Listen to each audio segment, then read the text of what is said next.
কি গো কি গো কি কখন থেকে তোমাকে ডাকছে আর তুমি ফেসবুক নিয়ে বসে গেছো, শুনতেও পাও না। ওখান থেকে বলে আসলাম তুমি নাকি কত ব্যস্ত, এই তোমার কাজ। আমি একটু রেডি হব, বেরোবো বললাম, আর ওকে না ধরলে আমি কি করে কি করব বলো তো? কোনো কাজই তুমি করো না। এফবি খোলার টাইমে তোমার দিব্যি টাইম থাকে। এই তো একটু খুললাম। শোনো, একটা ভালো কথা বলছি, আমার বাবুটা যতদিন না একটু বড় হয় তুমি এফবিটা ডিঅ্যাক্টিভেট করে দাও তো। দাও, আমাকে দাও, আমি ডিঅ্যাক্টিভেট করে দিচ্ছি। এইসব আর হচ্ছে না, দাও দাও তো দাও। আরে শোনো শোনো শোনো শোনো, একটা কথা শোনো। কি শুনবো?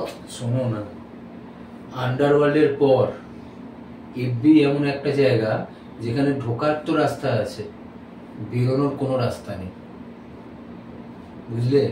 ঢুকলো কিছু, তাহলে আমি বেরিয়ে যাই।